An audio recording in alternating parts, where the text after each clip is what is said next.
Good day to the Grunge Bible podcast community. We are back with another episode. It's Monday. Happy Monday. Back.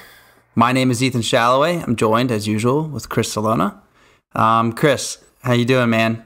I'm doing great. This is the most excited I've been to record a podcast in a while. We are bringing episode 98 to you, and it's been a long time coming, but we are going to get into the Yield Zone today. Pearl Jam's fifth studio album recently celebrated its 25th birthday, so it can now rent a car without any sort of issues from the powers that be. So that's big. We're here to celebrate that and hit the road on the album cover in Montana. Then exactly, get in your mini fast car and just get rolling. That's right. I'm excited. This week we've been really busy the last few weeks. But you still find time to record and have good conversations about good music. How are you doing? I'm doing well. It is raining here. Oh yeah. Which means I had the day off. It was a planned day off anyway, but the forecast was steady all week, so I knew I was going to have time to record today, and it's good. I felt like I just finished working like a 10 or 11 day week. Kind of went through the weekend, and it was a long one, and I'm doing a lot of work and training. So yes, for different circumstances. So I'm doing good. I'm definitely I'm just in that zone, that get up and go zone, and you don't get back till late, and then you do it all over, and there's not much. You're just putting your head down. Yeah, you got to put your head down, exactly. And I've been telling myself that that's just how life is sometimes. You get your nose to the grindstone for good reason. And so it's been good. The mindset, just trying to keep that up the whole time through it. Yeah. Because that always helps during times like these. So yeah, it's been good.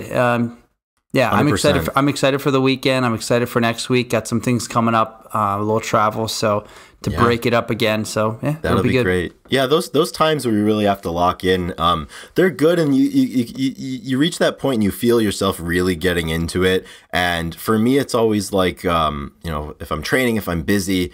Obviously, I have a sweet tooth. The temptation is always there, but you get into those zones where you're just rolling, and you don't even want to stray from the path that you're on. You're like, I'm locking in. I'm eating my meals. I'm not snacking. I'm getting to bed on time, and I'm doing it all over again. Free time is limited, but you're taking care of the things that you need to take care of, and those are always, you can get a lot of good work done, both professionally and personally when those things happen, I think. Yeah, productivity always leads to that feeling of stonks. Yeah, accomplishment. You just feel satisfied in a lot of ways when you're just kind of working really hard. And I agree.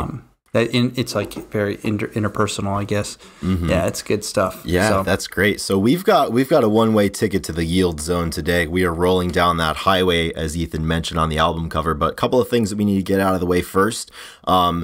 First and foremost, Ethan, as we sit here today to record episode 98 of the Grunge Bible podcast, it's February 2nd today. 7 years ago, we started Grunge Bible on February 2nd, 2016. I was in my dorm room in Ames, Iowa at Iowa State University, and you were in your dorm room at the University of Kentucky in Lexington, Kentucky, and we started this thing. We posted a collage of the Big Four, and we dedicated the account to grunge and those who came before us. And here we are 7 years later, ripping through a podcast, and it's been a long time coming. It's been a long road, and it's weird how much our lives have changed. And this has always been something that we've worked together on and done together, and it's always been a presence. Which, I mean, there's 7 years is a long time. It's got a lot of staying power. Yeah, I like the word dedicated, and how we dedicated the page to grunge. And it sounds like, when you have a baby and you get it christened, or you dedicate its life and stuff, like that's kind of what we did. We decided to have this page, and over the years, it's time and dedication that's led to this. That's a good way to put it. It is quite impressive and fun to look back on. We do it often on this page, so I'm sure everybody's sick of hearing it. But we're 7 years old. Woo! Yeah, we're 7 years old. But it's cool though. 2-year anniversary. This and that. And as time has gone on, I mean, I'd like to think that we still do a good job of making it about the music. Like, it's not about us. It's not about what's going on with us or who we are or what we're trying to get out of it personally. It's about the music. And it's always been humbling for me to, just be a part of that and realize that people are choosing to, consume music and talk about music and sharing it in something that we, put out for them. I mean, the ownership belongs with the people who interact with it, not with us. And I know as time has gone on, there's more and more pages, more and more grifters out there who, want the personal accolades, or, they want to become personalities themselves. But, I think we've done an okay job of making it about the music, and I hope we continue to do that. Absolutely. I think that's well within the mantra of the page that, this isn't about us. Exactly. Yeah, it's good. Yeah. I think it's not about us, but at the same people time, appreciate it.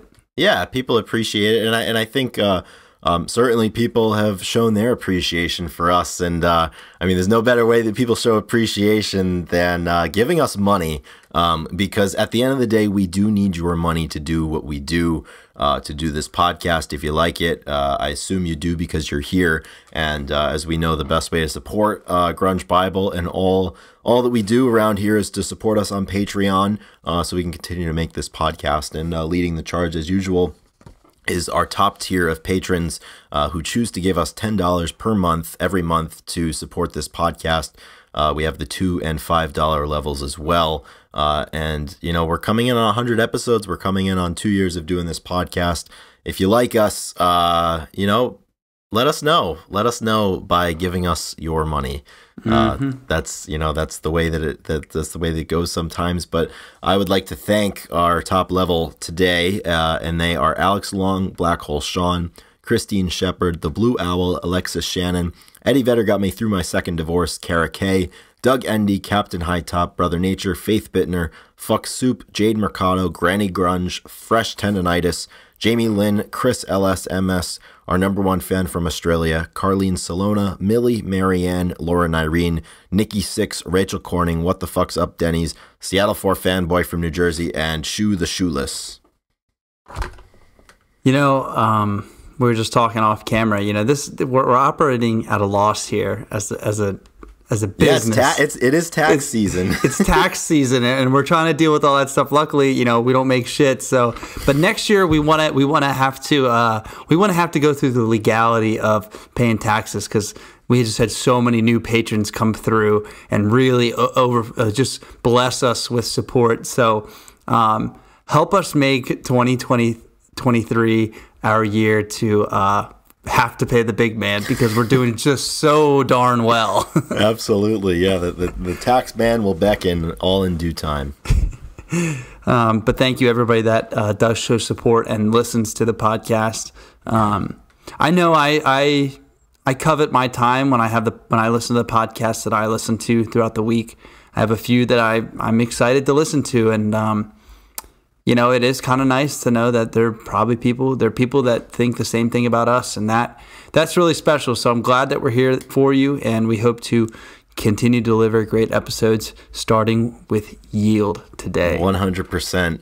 I have to say, Ethan, the Yield album, so in the course of the week when we're planning our episodes and we're planning our topic, we obviously, as is the prudent thing to do, we like to settle on a topic a few days at least in advance of the recording date so we can properly prepare. And a couple days ago, we were trying to figure out what we wanted to talk about this week, and the 25th anniversary of Yield popped up. And anytime an album has an anniversary, it's a ripe topic, I think, for us, because it's the best time of the year that you could discuss these albums, when to commemorate their release. But getting back into this one, I forgot how much I appreciated this album. I know I texted you this morning, and I was like, I'm really excited to do this episode. Yeah, I had forgotten about it, and doing this was kind of a window back into that point in our lives, right around the time that we started the page, where the music, and especially Pearl Jam, it was still so new to us, and we were discovering new songs and new albums and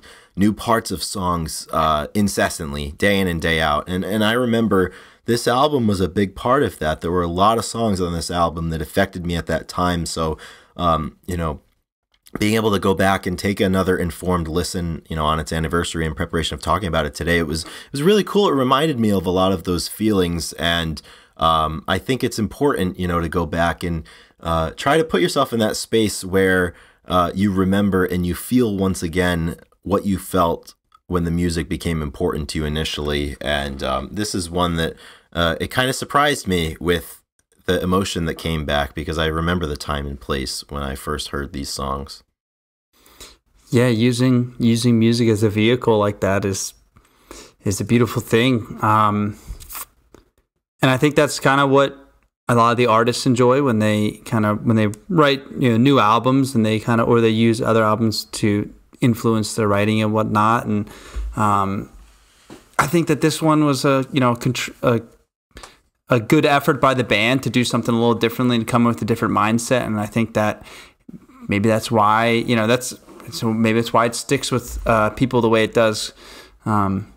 Yeah, 100%. Yeah, this is a good one. This has a lot of really good songs on it. This one shouldn't be overlooked, obviously. It does. And speaking to the process and kind of changing things up, this album, I think, in my opinion at least, is one of the most important albums that Pearl Jam made, not necessarily because of any stylistic breakthroughs that they had, but I think because of the process out of which this record was created. I mean, I would go as far as to say that, a lot of the process that went into this record is why Pearl Jam is still together today. So, this is their 5th studio album. They recorded it in 1997. It came out February 3rd of 98. So really, in the grand scheme of things, the band is not nearly as old as it is now, obviously, having first released 10 in 91. I mean, it's not too far removed from that, but they've got 5 studio albums, a plethora of conflicts and issues. The Ticketmaster thing is in the rearview mirror. They've had more than a couple of breakups with different drummers. They've had feuds within the rest of the band, and this one kind of really got them back on track.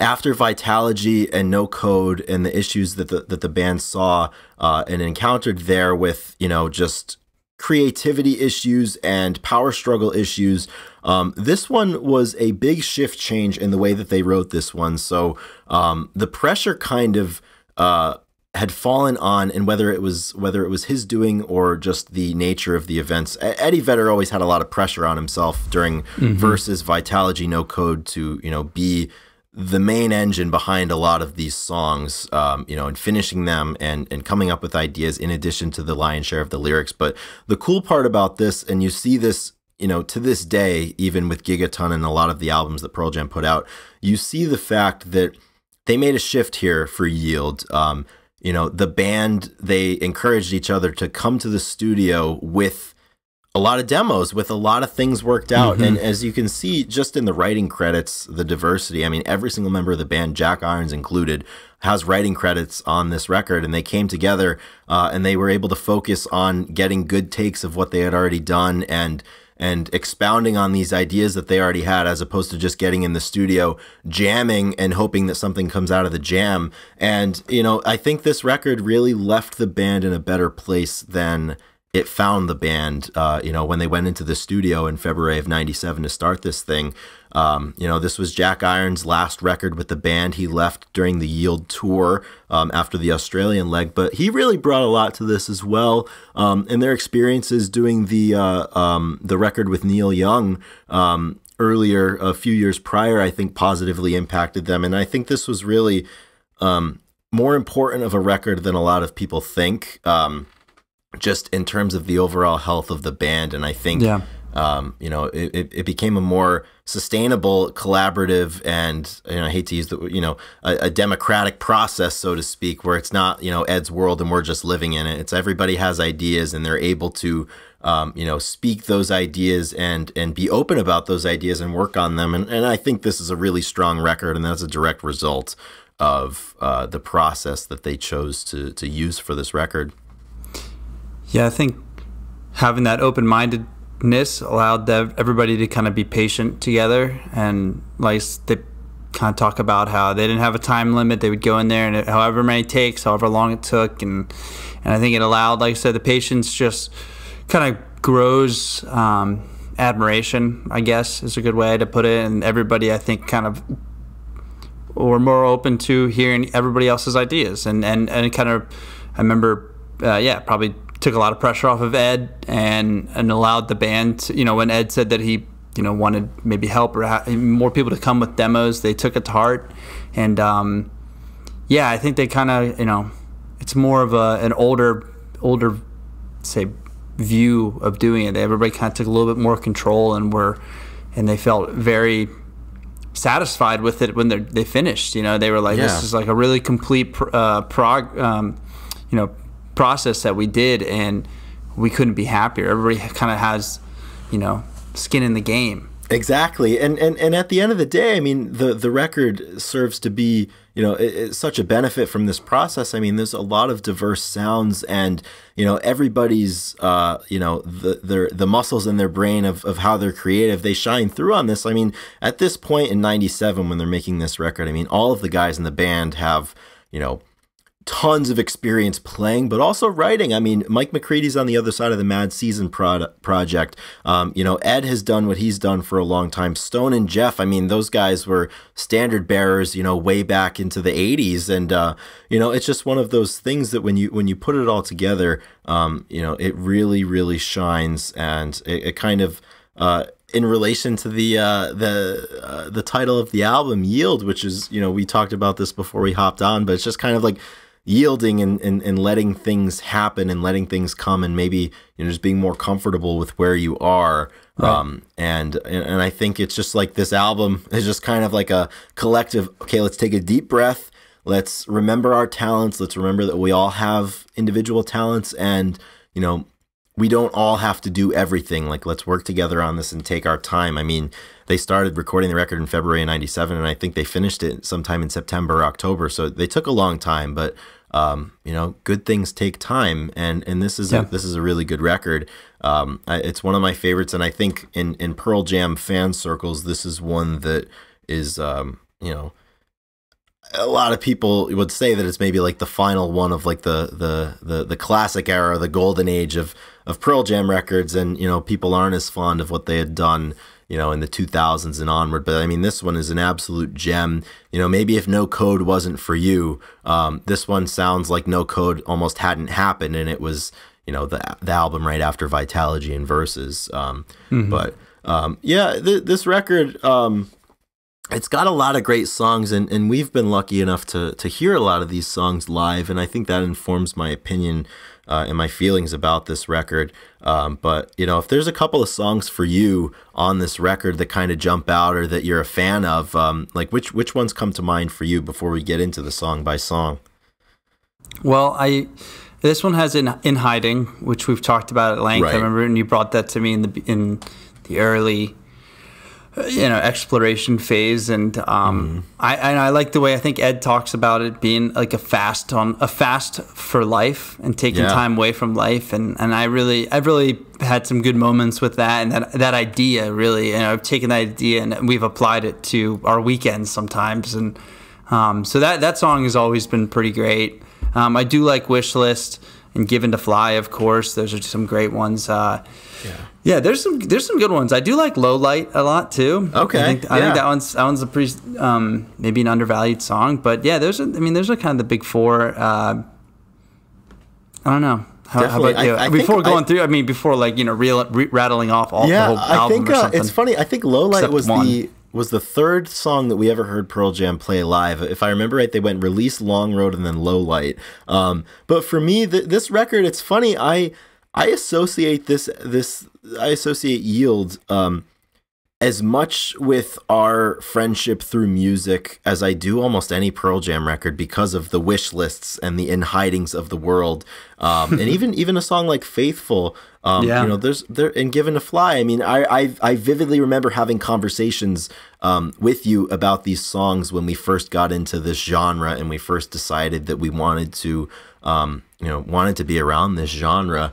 And all those yesterdays even too. I mean, there's so many standouts for me, and as I've spent more time at the record over the years, different songs pop out to me that I have grown to really, really appreciate. I think for me, I love Push Me, Pull Me, and I wasn't ready for that song when I first heard this record back in, say back in college or whenever it was, but it's really, it's a diverse record, and it's got a lot of different sounds, and something that is a constant for me that sticks out is just like the vocals and the way those are presented, some like the way you hear them, and there's echoey parts, there's loud parts that sound like they're breaking a shitty old speaker you have.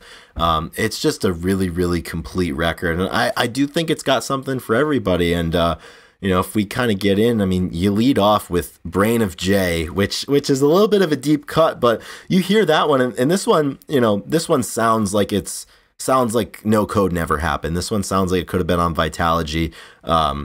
It's got a great hook. It's got, Ed is great vocally on this one. And I really think, Ed's golden era of his vocals, I think, this is towards what I would consider to be the tail end of that. I mean, he's getting older. It's nothing, not a lack of talent, but as you get older into your 30s, I think you can't do what you did when you were 26. But I mean, this was just a pristine effort, and that's a really good one to kick the album off. Yeah, I think this is the perfect title track, because we didn't touch completely on the album cover of The Road and the yield sign, and I think it was it was a Jeff that said, like, it's just ironic. It's like a yield sign where there's nothing to yield to. There's nothing to yield to, exactly. Yeah, and it's just an open road. And this is this is a driving rock Pearl Jam song that you throw on in the car, and and you're on that open road just like they do. And it's like you're driving past that yield song into the album. Like, this is the start. Yeah, and I like it. I think it's a great place first song. We haven't heard this one. This one was not on one of our set lists that we got to see, right? No, it was not. And it's admittedly it's one that you at least for me, you kind of forget about sometimes. Yeah. And it's a casualty of the strength of the rest of the album that this one doesn't hold your attention initially, maybe. But that's why it's cool to always go back. And speaking of songs that hold your attention, the second song is Faithful, which I remember right from the beginning being enamored with. And Mike McCready wrote the music for Faithful the same day that he wrote the music for Given to Fly. So a cool little connection there. But I think, Faithful, this is Eddie Vedder at his best lyrically. Just the jingle of the guitar at the beginning that Mike came up with. We've heard this one live, and it's just kind of a comforting song. And the outro at the end, where the music kind of comes down again, and you got the guitar, and you've got Ed, what's a boy to do? Just be darling, and I will be too faithful to you. I mean, that's just it's like he has this really, really great way of writing lyrics that are almost kind of prayers, like with a lowercase p, and it's just kind of like what you aspire to be for people in the world, and this record has a lot of that. And this is certainly one of them. And we heard this one live at Fenway Park in 2016. And it's one of the ones that stands out for me from that night. Yeah, this is a solid song, I think, for the fans of Pearl Jam. I think people can relate to it. I think I've heard it talked about as like, the faithful fans of the band, and it has some like religious undertones and whatnot, which is not surprising, but there's a lot of I think people are attracted to this song that are huge fans of the band, and they pride themselves in being exactly what the song says and being faithful to everybody. Mm-hmm. I don't know. I was just thinking about that before. Like, this is because we've already talked about the songs that we've heard in concert and whatnot, and people definitely kind of search for songs when they go to check them off their list. There's moments people are waiting for. Yeah, exactly. And when the first chords ring out, it's like there's a sigh of relief. Yeah, and there's something shared there. I don't remember if we've heard this third song live, No Way, which, I mean, this is a Stones song, both lyrics and music, and it's got Stones fingerprints all over it. Lyrically, it is an ambitious song, I would say. Lots of plays on words, but I think the chorus is just absolutely awesome. It's classic rock music chorus, just with, you're changing one word every single time. I'll stop trying to make a difference. I'm not trying to make a difference. I'll stop trying to make a difference. No way. But this one, I've always been drawn to the beginning of it. Jack Irons on the drums.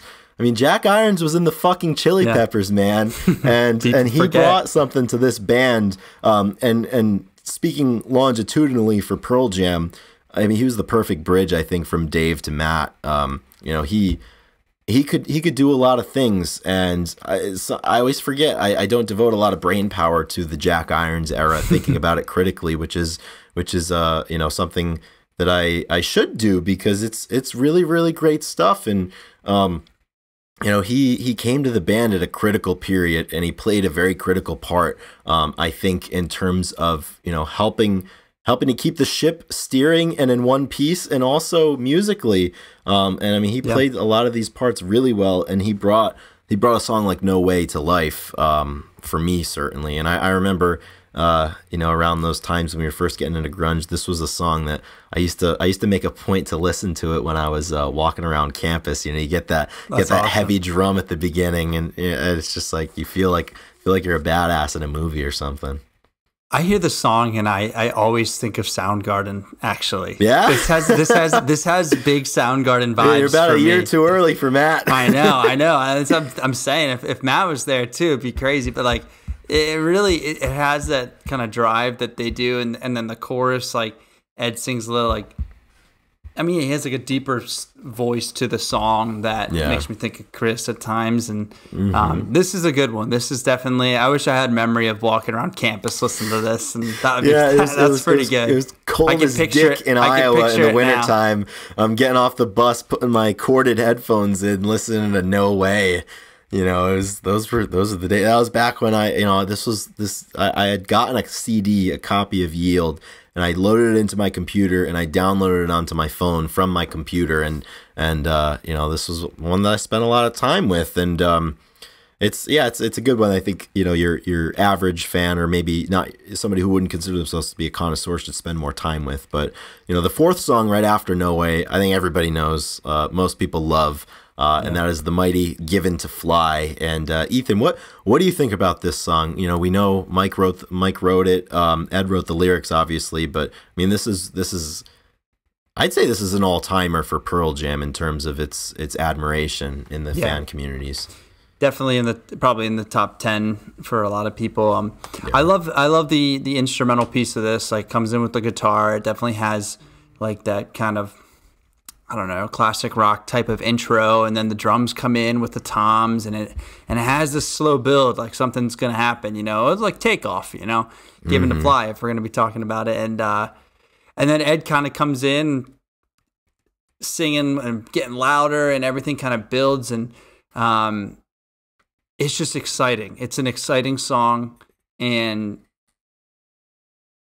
you know, that is important when you're listening to music. Like when songs take you, like, it's not just like, okay, like the song kind of comes and goes. Like, this definitely has a crescendo and a wave to it, and you just catch the wave, and you can ride it through through the end of it. Once it gets going, it hits that first verse chorus, then you're like, you're set and you're going. Yeah.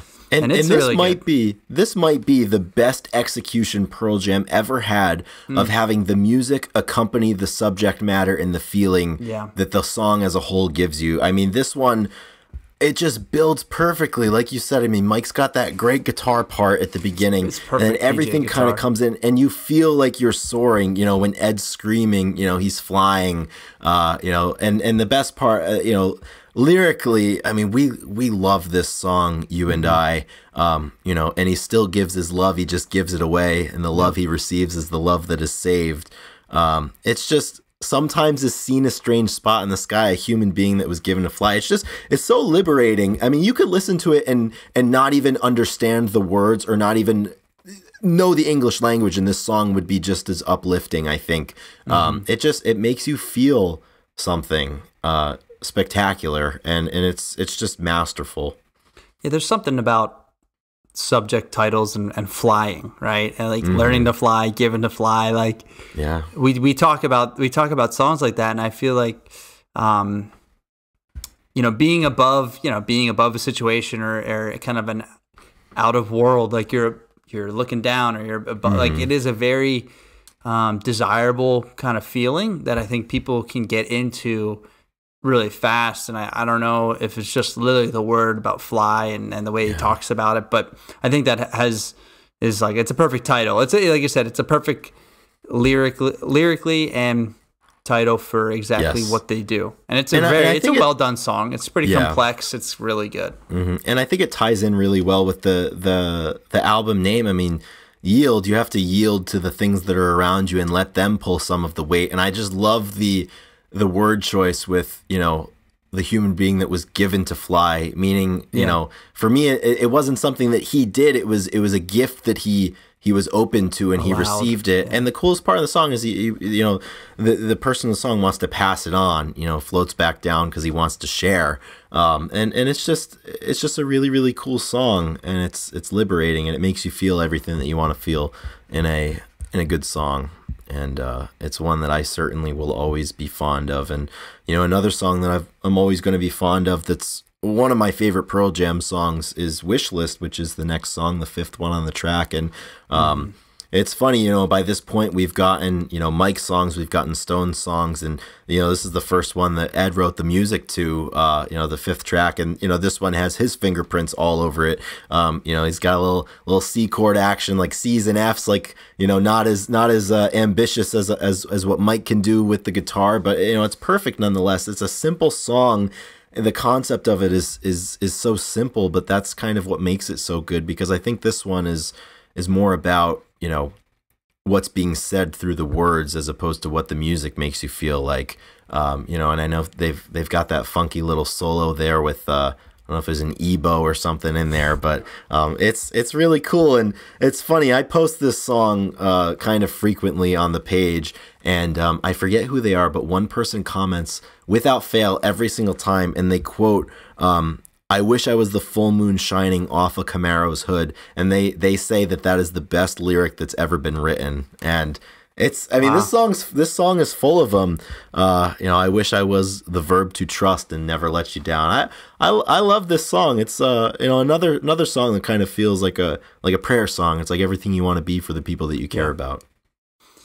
Yeah, this is definitely the Pearl Jam that I fell in love with. Yes. This one and the Given to Flies, and like, this is the tenor that I enjoy Ed at best. When he's singing low and he has these really, like, the lyrics that you could say are your favorite lyrics of all the time, and then you have kind of the guitar just kind of just works its way into the song, and just kind of, you know, it just flows really well. Yeah, I really enjoy this one. I've spent some time with this. It's just, you know, it's just a good, you can, again, they're really good driving band, obviously, but this is a good song to kind of drive and collect your thoughts on a clear, to. Starry night. You know? Just collect your thoughts and think about, you know, desires in life, I guess. But some obviously great performances. This one, the Letterman one we post that one a lot. And yes, and I love that one too, because on the album version, the song kind of fades out and the music comes down, and you can hear. I think the last one he says is like, you know, I wish I was the radio, the song that you turned up or something. But you know, when you play live, you can't just do like the fade out when the sound gets lower and lower. So on that Letterman version, you know, he repeats one of his wishes, and he says, I wish, I wish, I wish, I wish, I guess it never stops. And the music stops as soon as he says stops, and it's really emotional, and I think it speaks to a lot of the way that we feel. You know, you attain something or you have an experience, and it's always kind of like, you know, what's the next thing that you need? What's the next thing you're looking for? And it never really does stop. And I love that one. I love that one a lot. That may be the performance. Maybe the top of the. I don't know if we had a top 3. It's probably in the top 3 for the album. Oh yeah, I would feel very comfortable placing it there. But this next one may be in the top 3 next for you, one, right? So we're rolling along, and obviously this is just our subjective feeling on a lot of this. The objective accounting of the album is officially over, obviously. For the at least the next 2 songs. Yeah, so we're at number 6, and that's Pilot. And this one, Jeff Ament did both the music and the lyrics for this one, and I get off board for this one. I love the verse musically. I cannot stand this chorus. I think they had a good thing going, and they just ruined it when, you know, Ed is like Pilot, I have a dog. Yeah. And it's just, it just doesn't do anything for me, unfortunately. This one sounds very No Cody to me. but I just anytime the chorus comes on, I just look forward to getting through it, which is unfortunate, but it's just not for me. You know, I'm not saying it's lyrics, bad. It's just not for me. Yeah, the lyrics don't really send this. It doesn't really pull you in. Like you said, the chorus, you know, it just doesn't quite connect with me either. Yeah. The best part of the song, in my opinion, is the bridge. Stunned by my own reflection, it's looking back, sees me too clearly, and I swore I'd never go there again. But then they come back in with the chorus. Exactly, and it just removes you from that feeling of contentment that you have. I'm looking at it right now, like Pilot. I have a dog that obeys, listens, kisses, loves. Yep. Hey, that's what the dogs do sometimes, I guess. Yeah, I don't know. It's not really mine. But that's okay because there's people listening out there that it is theirs. You know, I'll take my wish lists and all of my yesterdays, and you can have your Pilot, and you can do your Evolution, which is the next track. And Ethan, I'm gonna let you take the floor on this one. I yield my time to you. I know you love this song. You love this song, so let's hear about it. This one is my favorite. Just my favorite Pearl Jam track. I love I can't do it. Yeah, this one is just, it's just not for me. Like, I hate the whole, like, do the Evolution. I don't know. I just don't, like, it's just annoying. It's just an annoying song to me. And I don't think I, like, love I know the lyrics are, like, well thought out and have a really, like, in-depth music video to kind of go along with it. Yeah. And it was, like, I think it was the same animation creators that did like one of the Batman series, the early Batman cartoons. Yeah. And it was the first music video after Oceans from 10 that they did. So it just, the topic and like all of it's just like, it's just a lot, and it just isn't, I don't like it. I just don't like it. So they play it at every show. They played it at both of our shows. They love playing this one.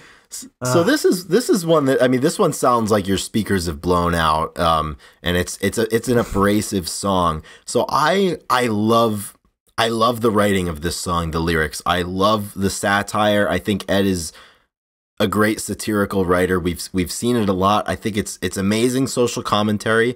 I just you know, this has also never been one of my favorites, and I could see. I mean, it is an abrasive song. But man, I mean, the writing is great. I mean, this is Ed. This is Eddie Vedder right here. And we did hear this one both at Fenway and at Wrigley Field, and I don't have any strong recollections, but I know your hatred for this one has grown over the years. Yeah, it's becoming a trope, I guess. But I mean, the lyrics, like it is, I guess, well done. I don't know. I just also don't. It just. I don't know. It's Evolution, baby. Yeah, do the Evolution, baby.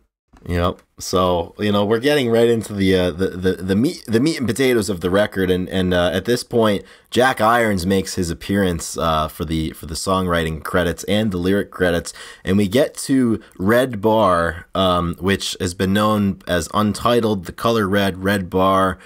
Sometimes now on the internet you just see like a red emoji, and this one's just bizarre. It's way better than Do the Evolution in my mind. This feels like if like New Wave was a person and you gave them a ton of really bad acid.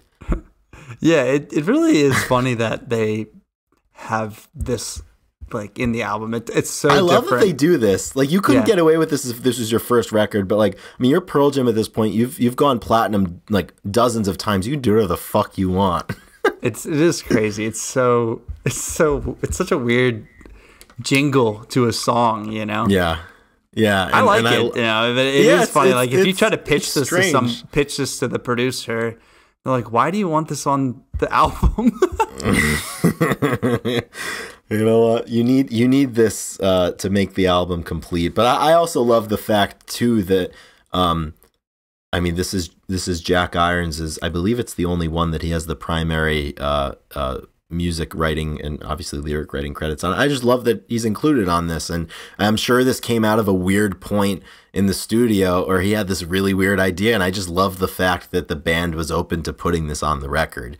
I think it kind of speaks to that collaborative process and just the the comfort and the trust that I think they worked to exhibit on this record. So its presence here is I think a testament of that. Yeah. Yeah. So now that we've got the weirdness out of the way, I think this record ends really, really strongly. And as we get to the 9th track, we get back kind of to classic Pearl Jam driving music, right out of the vein of like a Rear View Mirror, and certainly like a Brain of Jay from the beginning of the album. And Ed wrote both lyrics and music, and I just love the urgency that's in this song. This is one of your more. You like this song quite a bit, yeah, don't you? I really like this song. I just love how the vocals lay directly on top of the guitar, and they kind of mirror one another. And it's got the second verse. I've always really, really loved it. I couldn't tell you what I think it means, but it feels right for me. They said timing was everything, made him want to be everywhere. There's a lot to be said for nowhere, which I've really loved. And live, they have the tendency, and they have over the years, of pairing this song with Untitled, which was released on the Live on Two Legs, and they'll play Untitled and they'll go right into MFC, Mini Fast Car, or Matt fucking Cameron, as we've later come to know that acronym as. But yeah, this is just a really, really, really great song, and it's a great start to the the back nine of the record. Half, I think. Yeah. I feel like Red Bar and like that type of interlude song, because this is the beat, the second, like when you flip the record over too, right? Is this the second? Yeah, I don't know when side 2 starts for this one actually, but this is certainly on side 2. It's got to be if it's the 9th. Yeah. So but I feel like we talked about like Whale and Wasp and like certain bands definitely put in songs as like a break. Yeah. And then you open back up with this and you get it running again. So yeah, this is a good one. I think I need to spend some more time with it.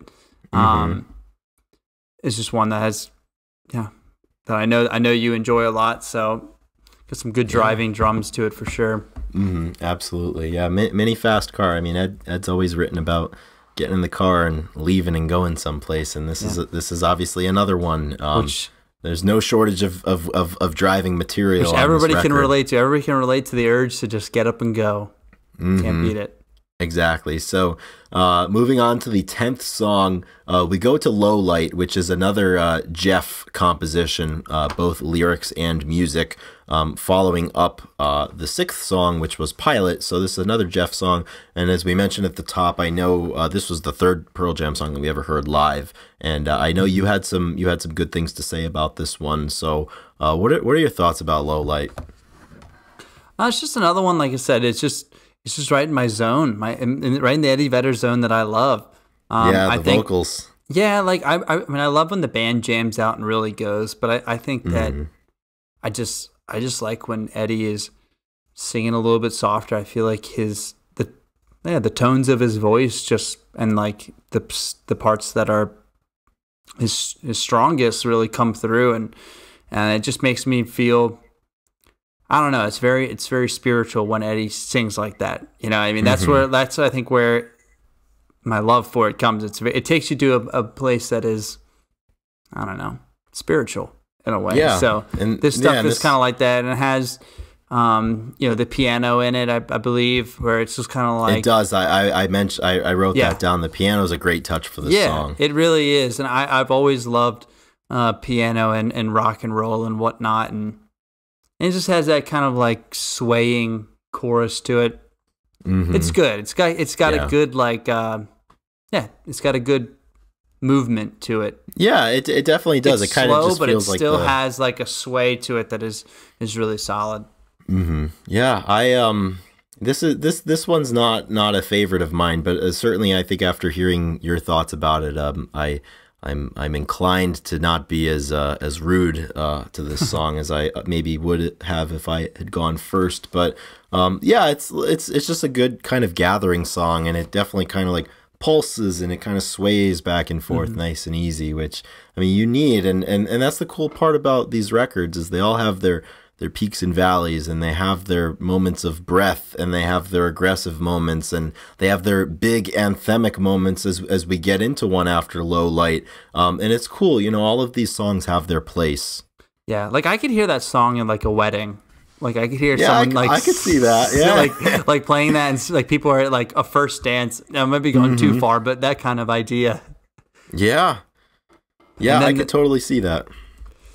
So moving on to the next one. This is a favorite of ours. Oh yeah, we love this one. In Hiding, which I am shocked that this one isn't more commercially successful, I guess, because I mean this one's perfect. I mean Ed's on display. This is a great Stone writing composition, and it's funny. I mean the song was born out of a Bukowski reference, so that's something that Bukowski used to do. He would just retreat and not open his mouth for long periods of time, and Ed. The weird serpentine route that sometimes things happen. I mean, he heard that story about Bukowski from Sean Penn, and Ed became enamored with it. And he's got a good quote here, talking about the meaning of the song. And Ed said, "The song was about taking a fast from life, doing anything to get yourself back in touch with something real. Abstinence from anything is cool because the normalcy of life is deceptive. It's enjoyable for a while and there are good moments, but sometimes that's not enough. You start questioning what's the point. By not opening my mouth, I was able to get into that state." And it's funny because, like, I know, Ethan, you and I have experimented with doing this, and it is cool. Like, it does help out, and it's just it's really funny, like that concept. Like, there's a dichotomy there of like being liberated by like hiding and like being stationary and isolated. Like there's something about that can free you from other things, and you can kind of feel like that liberation through the chorus. I mean, he hits that note where he's singing "I'm in hiding," and it's just way above everything, and it's just really, really dynamic. Yeah, this is a really beautiful song and beautiful practice to kind of do. And I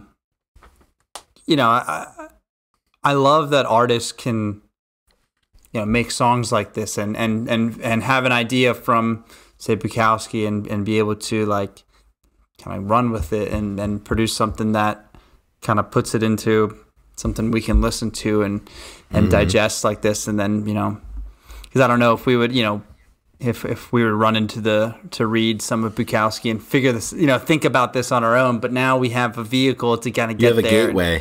And we've done it a few times, and it's right. You always get something out of it. So this song has always been nice to speed that process up or get it going. And it always kind of puts you in a place that you're like, all right, let's do something different here, and then think about things differently. So this is just one of those thought-provoking songs that you kind of.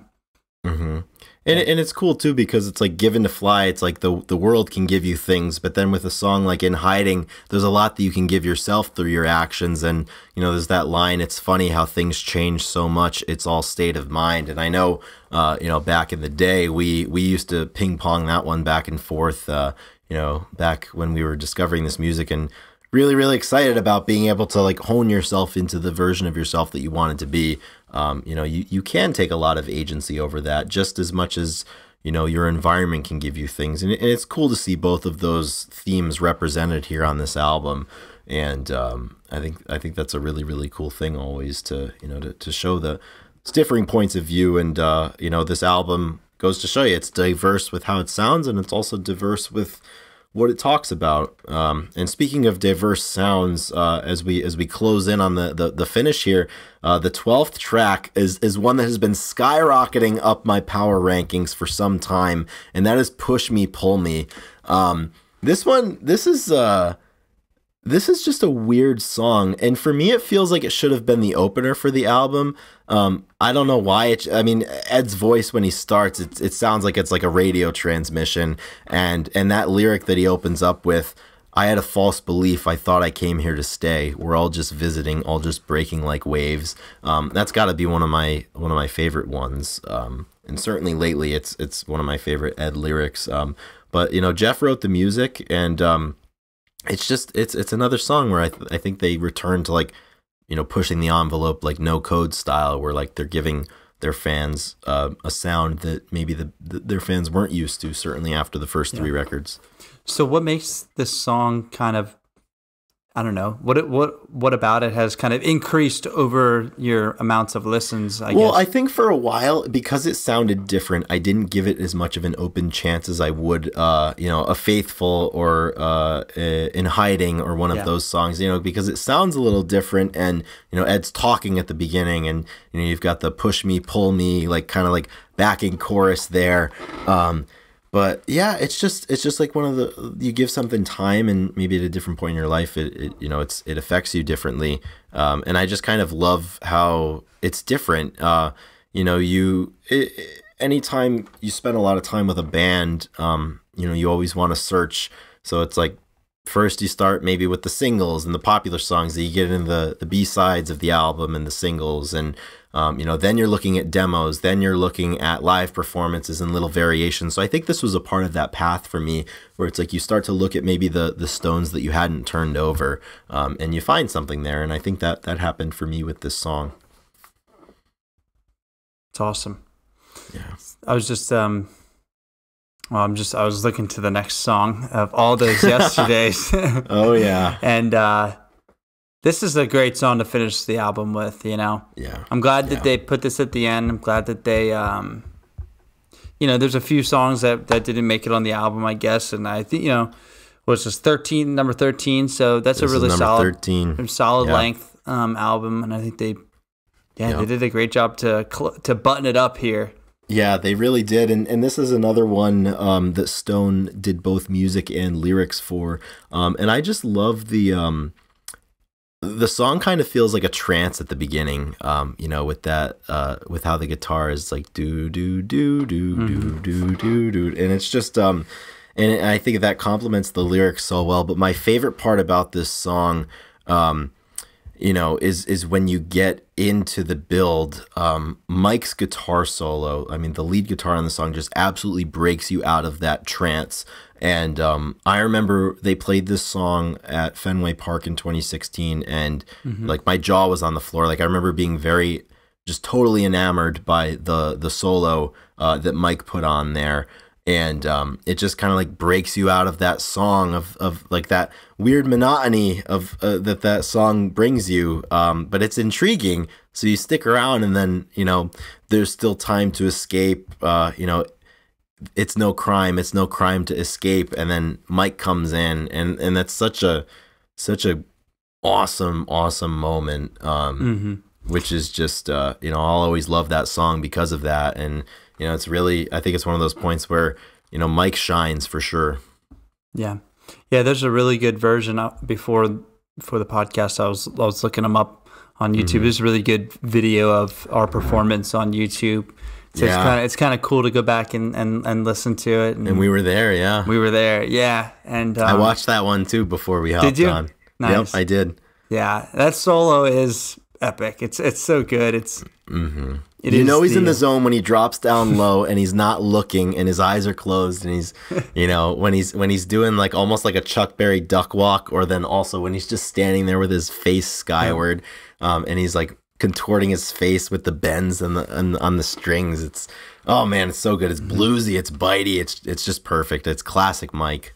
Yep, and it has that like also the Eddie, where they, just kind of like singing over the kind of the outro sounding, where they kind of repetition, and then it kind of goes into like a little bit jam. But all those yesterdays are just being played in the background. Yeah, that's like a really solid finish for me for songs. I love that. It's kind of because it just leaves you with like a lasting thought, a lasting, it's like the final words of a conversation, and you get to hang on this kind of thing. And I enjoy it's that. It's kind of optimistic, and I've always equated this song, when they're talking about, it's no crime to escape. I always call back to Dissident, where it's escape is never the safest path, and they came from the pens of different people, but it's always funny to, I think about those, where it's no crime to escape. It's not safe, but you still have time, and you're still able to do that. And this song is just great. And in typical Pearl Jam fashion, you have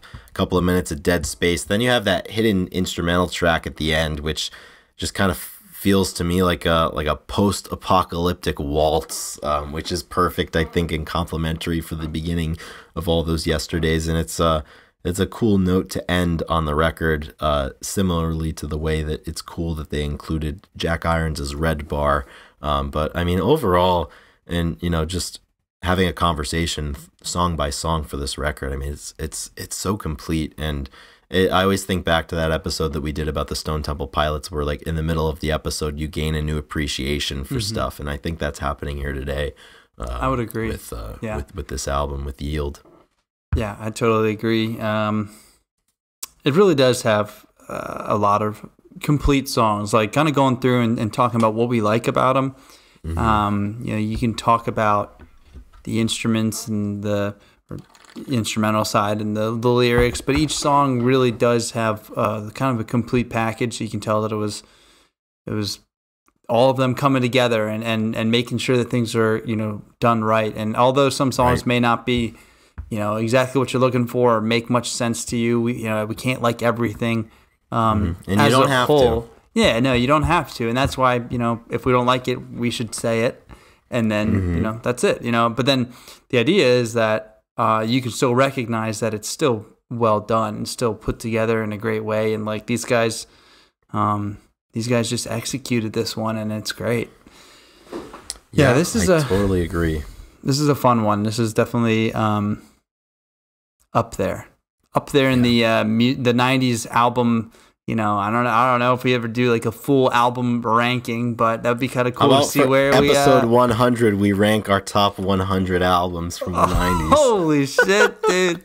I always listen like every time that like they have top 500. I guess it's fan voting. Who's ranking these? Yeah, how do you really distinguish? What jurisdiction do you have to do that? Yeah, 478 and 479. Like what is the differing factor? And it would be fun and so difficult to try to rank albums. It would be. Yeah, you would have to just not take it very seriously, or just not even not allow yourself to go back and forth. But it's like, I just don't even know how you would go about that. Like, do you work your way from one back, I guess?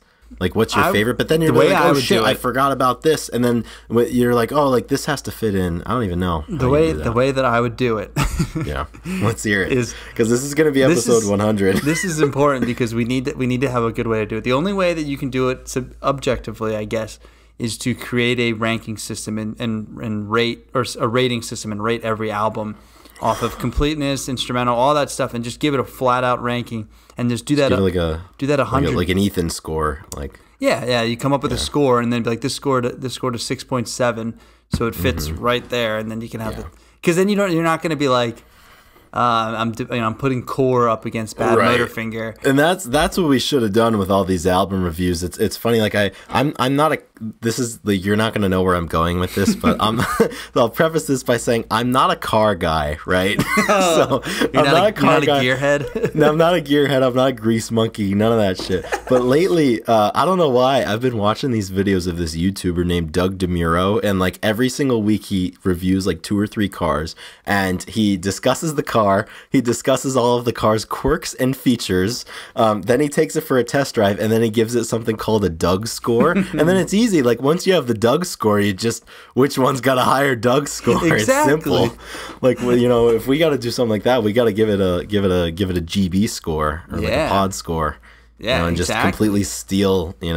We can make an official list for the people and be like, listen, this is our objective, subjective the definitive list. Yeah, exactly. This is everything. This is. Yep. Oh man, it's not a bad idea. The GB score, Yeah, it's just like all of the very it's difficult. Like, I feel like there are definitely a lot of rating systems out there that are it's exactly. Man, I gotta tell you, I'm really hoping that like at this point in the episode, almost an hour in, I'm hoping that there's somebody who's still here listening and also still knows who Doug DeMuro is, and I hope I just made their day with the reference. See, you didn't know you were gonna get a Doug DeMuro reference on the Grunge Bible podcast. I did not. I actually need to go watch a video of his to really understand this Doug score. He's pretty funny. I will say he's just like he's like a geek, but it's like he's a cool geek. Right, he's a car guy. Well, that's us. Yeah, he's a gearhead. Yeah, exactly. He's a gearhead, man. That's awesome. Man, that was good. This was a good episode. I'm glad that we chose to do this. I'm glad that we were able to commemorate it on its 25th birthday. Yield. I'll say 25th. fifth studio album. Yeah, we were alive when this one happened, which is nice. This was this has the distinction of being the first Pearl Jam album that I was alive for its release. Wow. So you're a Yield baby. I'm a Yield baby. Yeah, I think you're a No Code baby. How does that feel? I have mixed feelings. Yeah, I'll take no wonder my I have Yield. no wonder I had so much teenage angst. Exactly. You had the most inaccessible Pearl Jam album of the 1990s. I just missed it by about a month and a day. It came out August 27th of 96. But then Vitalogy was pre Shalloway Birth. So you're stuck with No Code. I'll take Yield. I love it.